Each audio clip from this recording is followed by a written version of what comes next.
students, how are you? Welcome to SBS English classes.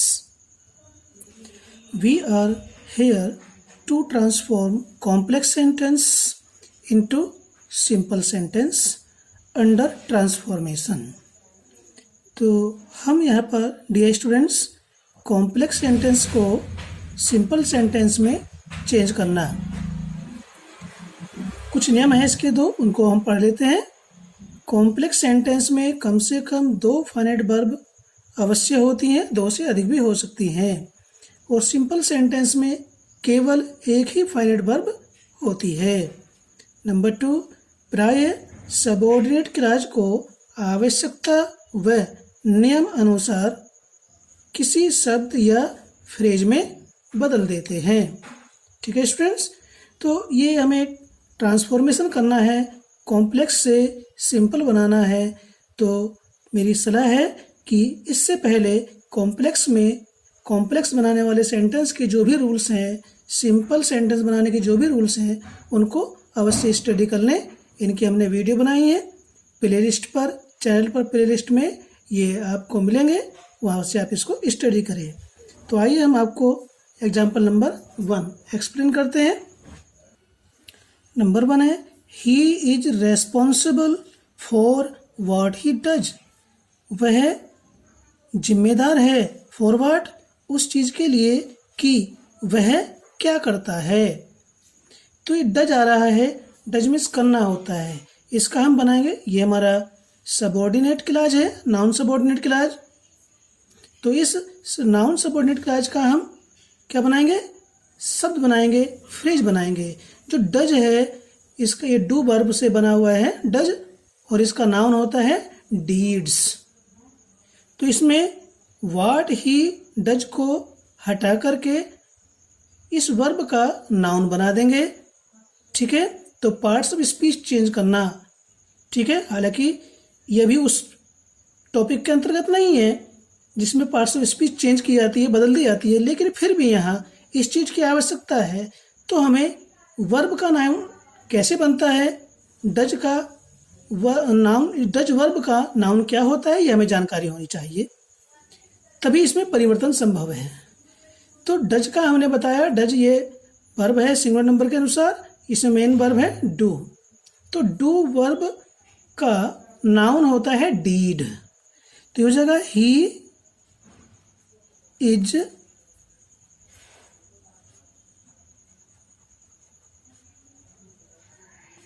Responsible for, ये preposition ऐसी रहेगी, और इसका पजेसिव हिज होता है फॉर हिज डीड्स। तो हमें केवल नाउन या वर्ब की जानकारी नहीं, वो चेंज हो करके अलग अलग पार्ट्स ऑफ स्पीच में कैसे बनता है, क्या होता है, ये भी हमें जानकारी होनी जरूरी है। देखिए डज था, इसका हमने नाउन बनाया डीड्स। वर्क्स भी हो सकता है, ठीक है, वर्क में कार्य होता है, तो वर्क्स भी हो सकता है। He is responsible for his works या for his deeds. Okay students, देखिए नॉलेज है तो हमारे लिए आसान है, और नॉलेज ही हमें गेन करनी है। नंबर 2 देखते हैं, tell me what your name is. ये नाउन क्लॉज के अंतर्गत है, मुझे बताओ कि तुम्हारा नाम क्या है।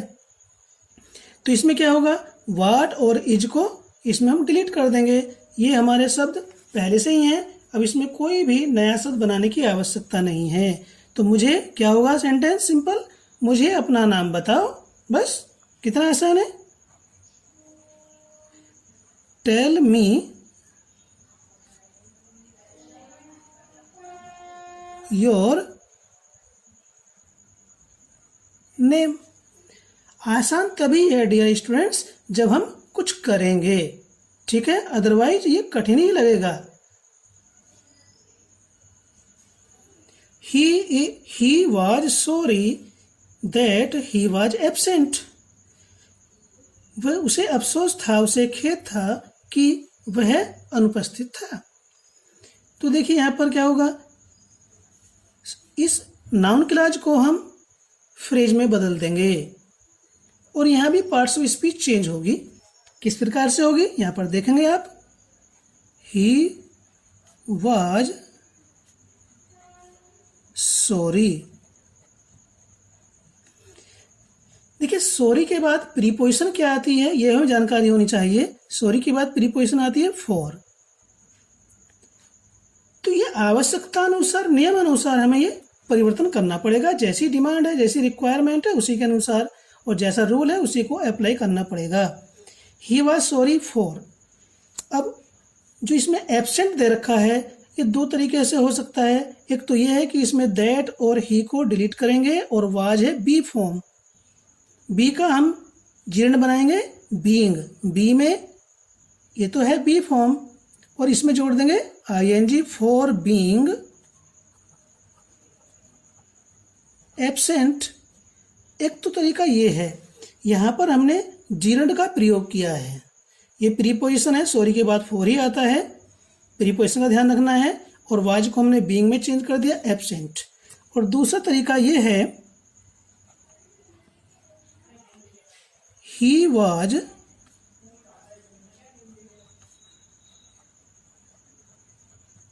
सॉरी। यहाँ तो फॉर ही आएगा प्रीपोजिशन, दूसरी प्रीपोजिशन आएगी ही नहीं। अब क्या होगा, इसको हम पजेसिव में चेंज करेंगे फॉर हिज। और जो ये एब्सेंट है एडजेक्टिव है ना, इसका हम नाउन बना देंगे। क्या होता है noun, ABSENCE। He was sorry for his absence. ये भी सही है और ये भी सही है। एब्सेंट का प्रयोग करेंगे तो बीइंग आएगा और यदि हम इसका पार्ट्स ऑफ स्पीच चेंज कर देंगे तो हिज लगा करके ये अपना नाउन आ जाएगा। Clear students. नेक्स्ट है I am anxious to know where your father lives. मैं जानने के लिए उत्सुक हूँ कि तुम्हारे पिता कहाँ रहते हैं। मैं तुम्हारे पिता के आवास के बारे में जानने के लिए उत्सुक हूँ। तो लिव्स, लिव्स के लिए एड्रेस भी हो सकता है और रेजिडेंस भी हो सकता है। तो इसमें वेयर को हटा देंगे, लिव्स को हटा देंगे और लिव्स को हटा करके नाउन का प्रयोग करेंगे रेजिडेंस। तो किस प्रकार से बनेगा, I am anxious to know your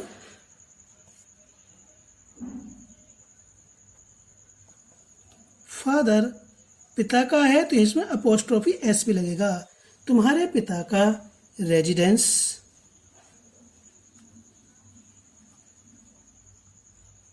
मैं तुम्हारे पिता के रेजिडेंस के बारे में जानने का इच्छुक हूं।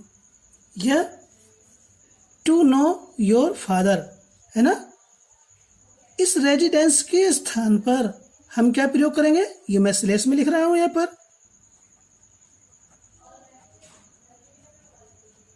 Address. I am anxious to know your father's address. Address क्या होगा, रेजिडेंस का होगा ना। तो हम रेजिडेंस या एड्रेस दोनों में से किसी भी एक को लिख करके इसको सही करेंगे। Clear students. और आप बीच में ध्यान देंगे, यदि आपने चैनल को सब्सक्राइब नहीं किया है तो प्लीज सब्सक्राइब करें ताकि आपको आपके अपने कक्षा के कार्य का वीडियो प्राप्त हो सके और आप उसका लाभ उठा सकें। आई do not know why he is absent today. मैं नहीं जानता कि वह आज क्यों एब्सेंट है, अनुपस्थित है। तो इसमें वाई आ रहा है, वाई के लिए रीजन आएगा। सिंपल बनाएंगे तो ठीक है। रीजन क्या होगा, I do not know the reason of, ये इसका पॉजिटिव लेकर आएंगे, ऑफ हिज। ठीक है। अब जो ये हमने ये एडजेक्टिव है, जैसे भी हमने थोड़ी देर ऊपर सेंटेंस नंबर 3 में आपको एक्सप्लेन किया है। ये तो ये पॉजिटिव के बाद नाउन आता है। तो ऑफ हिज एब्सेंस। टुडे। जैसे हम आपको ये एक्सप्लेन कर रहे हैं किस शब्द का, किस एडजेक्टिव का क्या नाउन है, ये हमें लर्न करने की आवश्यकता है, समझने की आवश्यकता है। तो एब्सेंट का नाउन होता है एब्सेंस। ठीक है। The boys who are blind are helpless. लड़के जो अंधे होते हैं और हेल्पलेस निस्सहाय होते हैं। तो कैसे लड़के निस्सहाय होते हैं? अंधे। तो ये हमारा सेंटेंस कॉम्प्लेक्स में एडजेक्टिव क्लॉज के अंतर्गत है। इसमें हु आर को डिलीट करेंगे और जो ये एडजेक्टिव आ रहा है ये आर्टिकल और नाउन के बीच में आ जाएगा। तो ये जगह the blind boys are helpless, इसमें से हम एक फाइनाइट वर्ब को डिलीट कर देंगे। द ब्लाइंड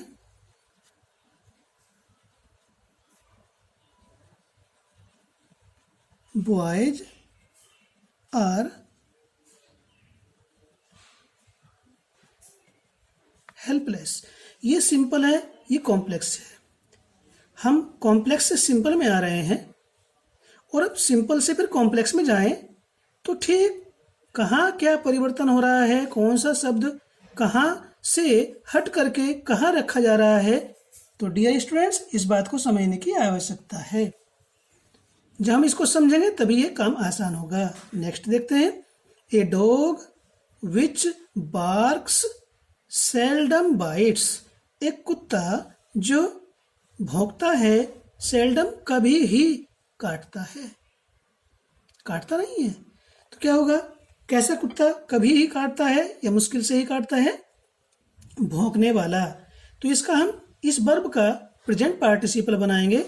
इसमें से एस हटा देंगे, आईएनजी जोड़ेंगे और ये आर्टिकल और नाउन के बीच में आ जाएगा। ए बार्किंग डॉग। ए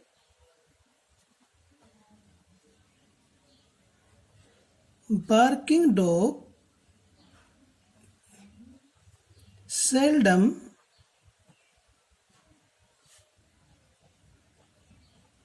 बाइट्स। तो हमने किस शब्द को क्या बना करके किस स्थान पर रखा, इस चीज को समझने की आवश्यकता है। जो यहाँ वर्ब थी फाइनाइट, उसका हमने non finite verb present participle बनाया और वो आर्टिकल और नाउन के बीच में रख दिया। शेष वर्ड्स को हमने डिलीट कर दिया। Next, I have no money that I can give you. ये भी एडजेक्टिव क्लॉज में है। मेरे पास कोई धन नहीं है जो मैं आपको दे सकूं। तो क्या होता है? मेरे पास आपको देने के लिए कोई धन नहीं है। यहाँ जो सब्जेक्ट है वो यहाँ है। सिंपल सेंटेंस में एक से अधिक समान शब्दों को कॉमन ले लेते हैं। तो हो जाएगा I have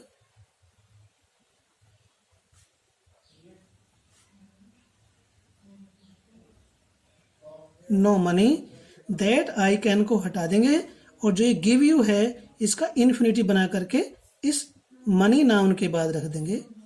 to give you. ठीक है स्टूडेंट्स। नेक्स्ट है द लेटर ही रोट। पत्र जो उसने लिखा did not reach to me. Reach me मेरे पास नहीं पहुंचा। अब देखिए यहाँ पर कंजक्शन नहीं है। कभी कभी क्या होता है कंजक्शन नहीं भी होता है, फिर भी वो सेंटेंस कॉम्प्लेक्स होता है और एडजेक्टिव क्लॉज में होता है। तो क्या होगा? पत्र उसने लिखा मेरे पास नहीं पहुंचा। तो क्या हुआ? उसका पत्र मेरे पास नहीं पहुंचा। तो यहाँ से दी हट जाएगा और ये जो ही है पॉजिटिव में चेंज हो जाएगा। लिखेंगे हम his. Letter did not reach me. उसका पत्र मेरे पास नहीं पहुंचा। पत्र जो उसने लिखा था मेरे पास नहीं पहुंचा। ये कॉम्प्लेक्स है, ये सिंपल है। क्या क्या परिवर्तन हो रहा है हमें समझने की आवश्यकता है।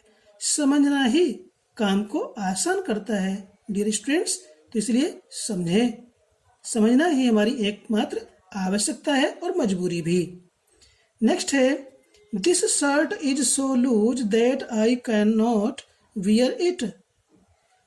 ये सेंटेंस हमारा एडवर्ब क्लॉज में आ जाता है और हमने ये सो का प्रयोग जब हमने एडवर्ब टू को हटाया था तब इसका प्रयोग होता है। यहाँ दिस शर्ट है, यहाँ पर आई है, दोनों का सब्जेक्ट अलग अलग है दोनों क्लॉज का। तो क्या करेंगे, दिस शर्ट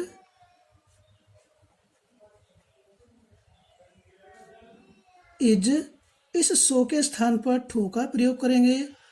ये एडजेक्टिव आ गया लूज। दैट को हटाएंगे।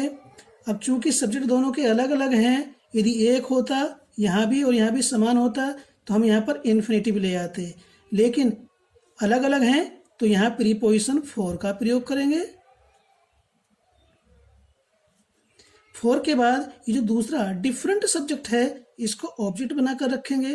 अब यहाँ पर आएगा इन्फिनेटिव, टू वियर। इस इट को छोड़ देंगे क्योंकि ये इट शर्ट के लिए है तो हमने कॉमन ले लिया। तो ये किस प्रकार से चेंज हुआ, इस चीज को समझने की आवश्यकता है।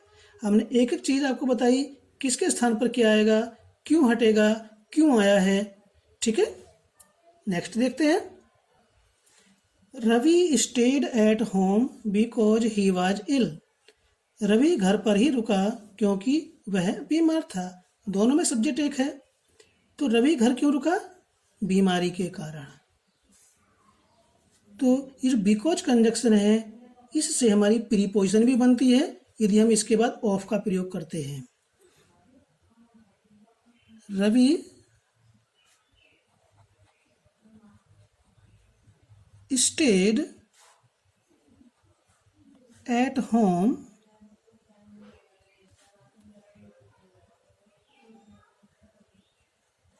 जब बिकॉज अकेला प्रयोग होता है तो ये कंजक्शन होता है, इसके साथ में हम ऑफ और लगा देते हैं तो ये प्रीपोजिशन बन जाती है। बिकॉज ऑफ के कारण, Ravi stayed at home because of his. अब इस एडजेक्टिव का नाउन बनाना पड़ेगा, तो ये चीजें पार्ट्स ऑफ स्पीच ध्यान रखनी पड़ेंगी कि इल का नाउन क्या होता है, एब्सेंट का नाउन क्या होता है। ठीक है स्टूडेंट्स, तो ये होगा illness. Ravi stayed at home because of his illness. ठीक है, यदि हम यहाँ पर इलनेस नहीं करते तो फिर कैसे करेंगे, चलो मैं इसको लिख देता हूं। और में क्या होगा, रवि स्टेड एट होम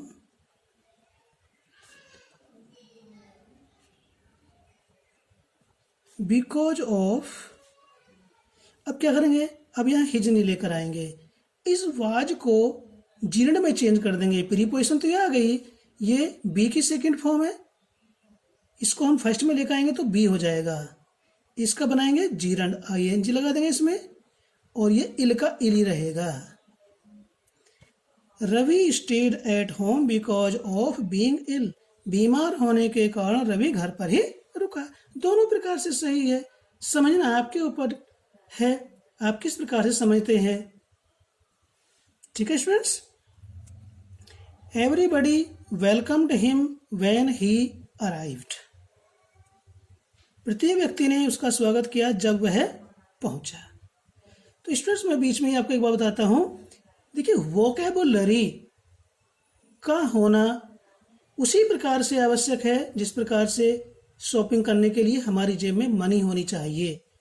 जेब में कुछ नहीं है तो आप शॉपिंग नहीं कर सकते, उसका आनंद नहीं ले सकते, कहोगे कि भाई बाजार तो बेकार है। पैसा होता है तो बाजार अच्छा लगता है क्योंकि शॉपिंग करने के लिए पैसे हैं। तो ये चीजें जो हम आपको बता रहे हैं ये आपको समझना, रटना, जैसे आपको अच्छा लगता है वैसे आप कर सकते हैं, लेकिन आपके पास ये चीज होनी चाहिए। यहाँ पर क्या है, अराइव। अराइव का नाम क्या होता है, अराइवल। तो एवरीबडी वेलकम्ड हिम, पहले यहां तक आते हैं। एवरीबडी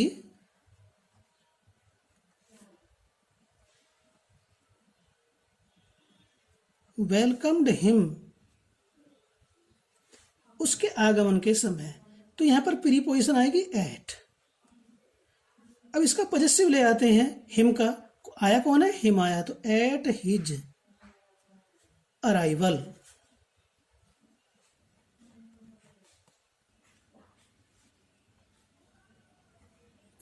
हम देखते हैं कि हमें नाउन का एडजेक्टिव, एडजेक्टिव का नाउन, वर्ब का नाउन, यहाँ भी हमने वर्ब का नाउन बनाया, एक जगह हमने डज का डीड बनाया था। तो ये चीजें हमें आनी चाहिए, समझनी चाहिए। यहाँ पर हमने अराइव का क्या बनाया? अराइवल। ये पजेसिव ले आए और प्रीपोजिशन एट का। प्रीपोजिशन का भी हमें ध्यान होना चाहिए, मोस्ट सुटेबल होनी चाहिए। ओके स्टूडेंट्स, नेक्स्ट है although he ran fast, यद्यपि वह तेज दौड़ा, he could not win the race, वह रेस नहीं जीत सका। तो यहाँ पर उल्टा आ रहा है, जो यहाँ कार्य किया उसका अपोजिट रिजल्ट आ रहा है। तो ऐसे अपोजिट रिजल्ट में हम इन स्पाइट ऑफ का प्रयोग करते हैं। किसके बदले में क्या आ रहा है? स्टूडेंट्स, इस बात को समझना आवश्यकता ही नहीं, मजबूरी है यदि हम कोई काम करना चाहते हैं तो यहाँ पर आल्दो के स्थान पर इन स्पाइट ऑफ आएगा। इन स्पाइट ऑफ। जो ये रन है इसे फर्स्ट फॉर्म में चेंज करेंगे और जीर्ण बना देंगे आईएनजी जोड़ करके। In spite of running fast, तेज दौड़ने के बावजूद भी, ही, ये भी ही है, ये भी है। यदि यहाँ पर राम होता तो फिर इस ही के स्थान पर राम लिखना पड़ता, लेकिन दोनों जगह प्रोनाउन है तो एक प्रोनाउन लिखेंगे। He could not win the race. ये सिंपल सेंटेंस बना। सिंपल सेंटेंस को कॉम्प्लेक्स बनाने के लिए इन स्पाइट ऑफ के स्थान पर क्या आएगा? इस सिंपल सेंटेंस को यदि हम कंपाउंड बनाने लगे तो कंजक्शन क्या आएगा? ये बात समझने की होती है और समझनी ही चाहिए, तभी हमारा काम आसान होगा और हम कर भी सकेंगे। नेक्स्ट लास्ट है he spoke as loudly as he could. वह इतनी तेज बोला जितना वह बोल सकता था। तो क्या होगा? As loudly as he could को हमें ऐसे डिलीट करना है। ये हमारी सबऑर्डिनेट क्लॉज है। तो पहले हम इसको लिखते हैं ही स्पोक, वह इतनी जोर से बोला जितना बोल सकता था। इसका मीनिंग है अपनी आवाज की ऊंचाई तक, ऊंचाई से बोला। He spoke at the top, ऊंचाई या अत्यधिक। He spoke at the top of his voice, अपनी आवाज की चोटी से बोला, अर्थात बहुत तेज बोला। तो हमने किस चीज को हटा करके क्या प्रयोग किया, इसको समझने की आवश्यकता है। समझ में आया तो लाइक कीजिए।